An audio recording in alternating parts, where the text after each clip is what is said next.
Bonsoir à tous. Merci de votre fidélité à notre antenne. On est là pour vous informer une fois encore sur la maladie à coronavirus. Ce soir, notre invité, docteur Priska Talboussouma. Elle est bien sûr médecin-chef de la commune sanitaire Golfe 4. Nous sommes bien sûr à Lomé, un petit WC bien ça. Docteur, bonsoir. Merci d'être là. Bonsoir à tous les téléspectateurs. J'étais chez vous la fois dernière. Oui.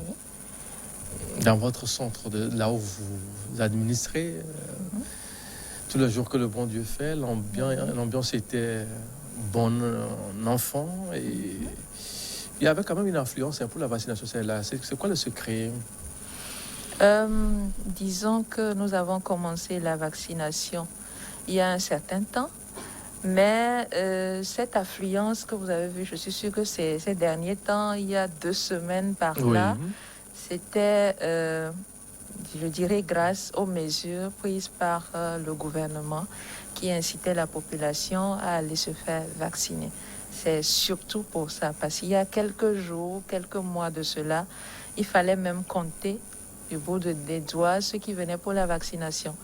Mais il y a 2 semaines, grâce à ces mesures, nous avons été débordés, envahis. Nous avons été heureusement, nous avons reçu beaucoup de personnes qui sont venues pour la vaccination.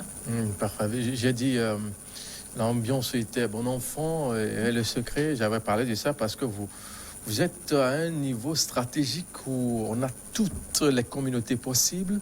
Dans la capitale togolaise, Amtivé, qui dit Amtivé, parle de Décon, parle de Doulasamé, parle le tout là-bas. Qui sont ceux-là qui viennent très souvent? C'est les nationaux, les commerçants qui sont de passage ou je sais pas trop? Bon, au niveau du centre de santé à Moutivé, c'est une grâce pour nous de recevoir de la population d'un peu partout. Nous recevons, c'est vrai que nous sommes entourés de beaucoup de personnes étrangères. Il y a ces gens-là qui viennent, mais il y a aussi beaucoup qui entendent parler de nous et qui viennent pour les consultations, pour se faire vacciner. Parce qu'ils auraient appris, en tout cas d'après ce que nous avons reçu à Moutiévé, nous le faisons bien. Nous avons eu à prendre certaines décisions ou bien revoir certaines stratégies et avec l'appui de la communauté, pour mieux organiser les prestations au niveau du centre de santé. On va y revenir dans le courant, bien sûr, de cette édition. Mais en attendant, nous allons jeter un coup d'œil sur les chiffres en date du 27 septembre 2021 au Togo.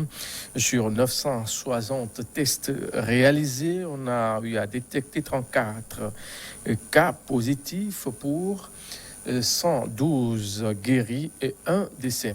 Le tableau ce jour montre 2592 cas actifs pour 22 433 cas guéris, 227 décès pour 25 252 cas confirmés au total. Voilà un peu présenter le tableau, le visage d'une façon squelettique du Togo en matière de la riposte qui est organisée depuis plus d'1 an déjà, ce que ça donne.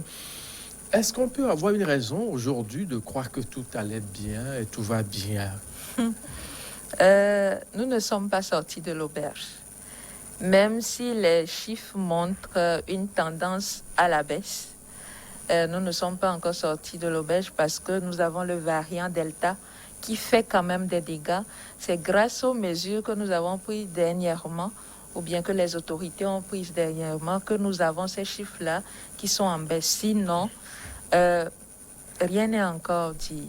Ce n'est pas la fin de la guerre. La guerre continue jusqu'à ce que nous ne déclarions peut-être à la situation journalière, vous verrez peut-être 1 cas, 2 cas. Nous ne voulions plus avoir de cas. C'est l'objectif visé.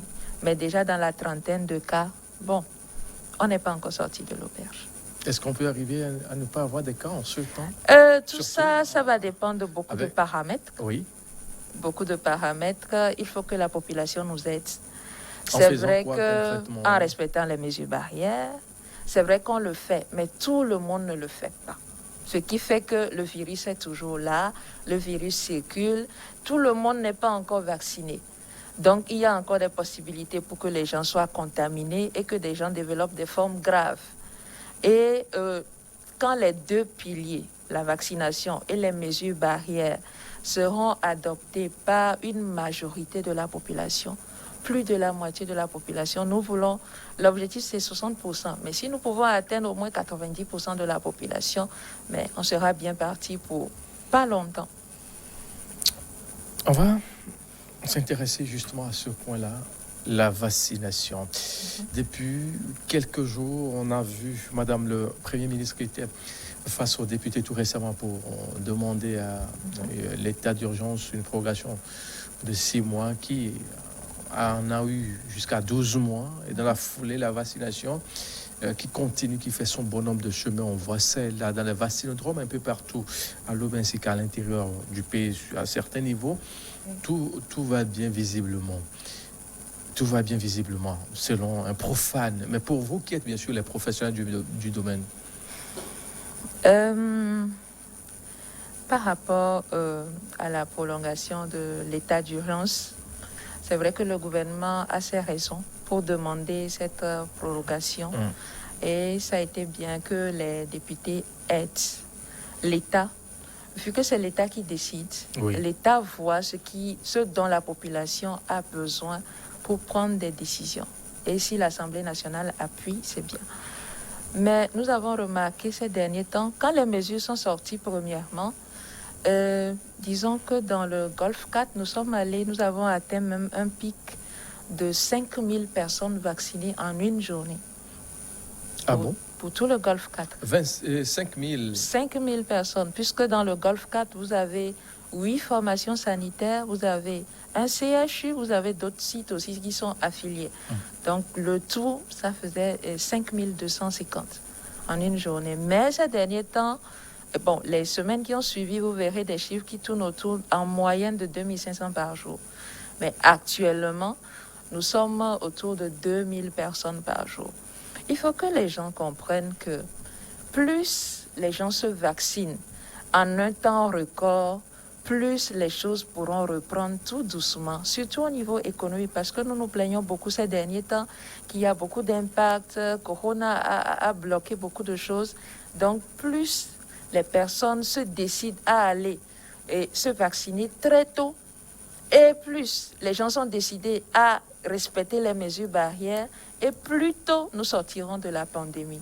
Si les gens relâchent encore un peu au niveau de la vaccination et au niveau des mesures barrières, ça va prendre le temps qu'il faudra pour que le virus puisse partir. En fait, c'est dans le bien de la population, dans le bien de nous tous. Ce n'est pas personnel, c'est un bien pour la population entière.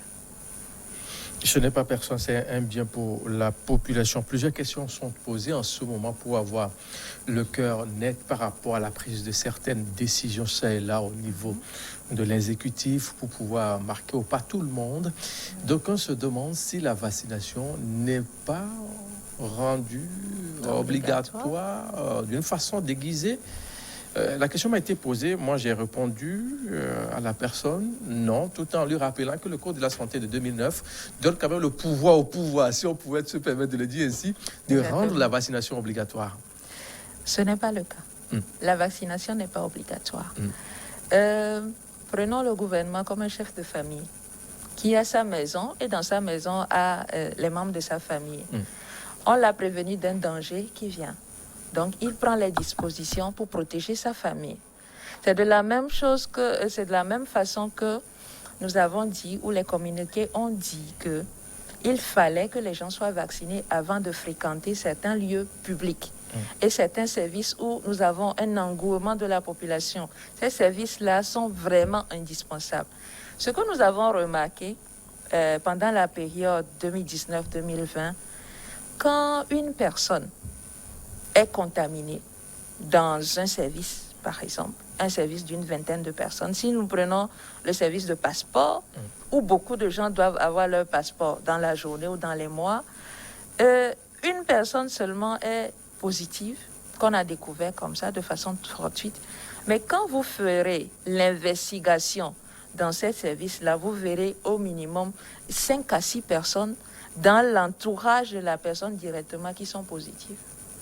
Et quand c'est comme ça, on est obligé de fermer tout le service pour qu'on puisse désinfecter le service en entier, donner le traitement à ceux qui sont positifs, suivre ceux qui sont contaminés ou bien ceux qui ont été en contact avec les cas positifs pendant au moins 10 jours, leur refaire le test, s'assurer qu'ils sont négatifs avant de vouloir réouvrir les services là. Donc vous imaginez si le service de passeport togolais ferme pendant au moins 10 jours, ce que ça pourrait occasionner comme dégâts.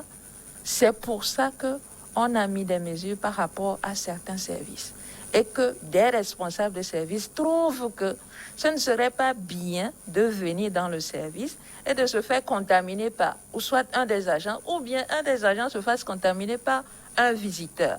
Il faut que les gens comprennent que ce sont des mesures de protection pour ces services publics-là. Ce n'est pas une obligation. Si je sais que je dois aller dans le service de passeport, il faut que je sache que je dois être vacciné. Si vous n'avez pas besoin du service, vous restez à la maison.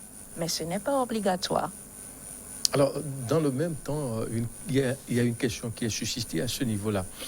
Pour aller, par exemple, au service passeport ou dans un commissariat de police pour se faire établir la carte nationale d'identité ou pour toute autre chose, il faut brandir le passe sanitaire ou bien le carnet, enfin, la carte de vaccination. Dans le même temps, si l'on n'est pas vacciné, on ne peut pas mettre pied au niveau du commissariat de police. De même façon, si on le fait le vice-versa, ça ne marche pas. Finalement, on ne peut pas trouver quand même un juste milieu pour pouvoir mieux s'en sortir de cette affaire-là. Vous savez, il n'y a pas que... Parce que vous faites déjà beaucoup, mais maintenant, il faut qu'on arrive à trouver... Oh, bien sûr. Et quand vous voyez les mesures, le communiqué qui était sorti au niveau du gouvernement, ils ont dit que petit à petit, ils vont essayer de réajuster certaines mesures. Voilà. Peut-être qu'il y en a beaucoup qui sont dans le cas, mais j'aimerais rappeler que pour se faire vacciner ou bien avoir le pass vaccinal, on n'a pas besoin que de la carte nationale d'identité. Il y a beaucoup qui ont les cartes d'électeurs, mais qui n'ont pas de carte nationale d'identité. Il y a des gens qui ont des passeports, mais qui ont des cartes d'identité qui sont perdus ou périmés. Donc, avec ces gens-là, vous pouvez, ou bien avec cette pièce, vous pouvez venir vous faire vacciner. Et encore, même une personne qui n'a aucune de ces pièces-là peut prendre la pièce d'identité d'un parent ou bien quelqu'un qui est à la maison, quelqu'un de proche, pour se faire enrôler. Mais on aura à prendre le nom de la personne. On a juste besoin du numéro de carte d'identité. Si vous n'avez aucun problème à ce que le proche que vous amenez connaisse vos informations, nous, on n'a aucun souci avec. On vous enrôle et on vous fait la vaccination. Maintenant, dans l'exercice de votre métier que vous faites tous les jours, êtes-vous confronté à ces difficultés, celles-là, quand on sait aujourd'hui qu'en Afrique, il y a toujours ce problème de papier, très souvent, naissance, acte de naissance ou carte nationale d'identité ou carte d'électeur, tout qui est gratuite pour les électeurs, par exemple. Les gens ne veulent même pas se faire établir, celle-là. Il y en a beaucoup, oui. Surtout par rapport à certains programmes. Actuellement, il y a le programme d'accompagnement de la femme enceinte qui est là, Ouezu. Et avec Ouezu, vous devez avoir au moins une pièce. C'est là qu'on s'est rendu compte que beaucoup de femmes, surtout dans notre population, là, n'avaient pas ni de carte d'identité, ni de carte d'électeur, et on nous amène les actes de naissance. Et quand vous voyez, c'est des vieux papiers, donc ces personnes ne sont même pas dérangées à vouloir aller faire la carte d'électeur ou bien faire la carte d'identité. On est tellement confronté à ce problème, ce qui rend difficile la digitalisation. C'est pour ça que les gens se perdent dans la vaccination. Ils s'affolent parce qu'ils n'ont pas de carte d'identité. Mais c'est une bonne chose parce que ça éveille les esprits. Ça fait comprendre aux gens que, actuellement, à l'heure où on est, il faut que j'ai au moins une pièce sur moi et de tout faire pour aller. Ce n'est pas l'acte de naissance qui fait preuve. Ça aide à avoir ces cartes. Ce sont avec les cartes que vous pouvez circuler n'importe où. C'est une bonne chose, moi, je trouve. Et ça nous amène progressivement à la digitalisation et à mieux conserver nos papiers, les archives. Et quand vous avez une personne qui est en possession de son acte de naissance seule, comment vous arrivez à juguler la situation pour que cette personne-là soit vaccinée pour être à l'abri du Covid-19? Oh, comme je l'ai dit, vous pouvez être cautionné. Si vous n'avez pas la carte d'identité ou bien la carte d'électeur ou le passeport, vous pouvez vous faire cautionner. Il suffit juste que vous trouvez quelqu'un dans votre entourage, un parent proche peut-être, qui a sa carte d'identité. Et puis le tour est joué. Et le tour est joué. Nous ne refoulons personne.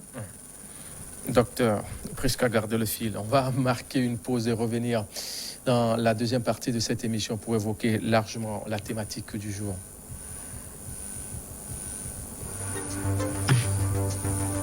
Qui est là? Il dort.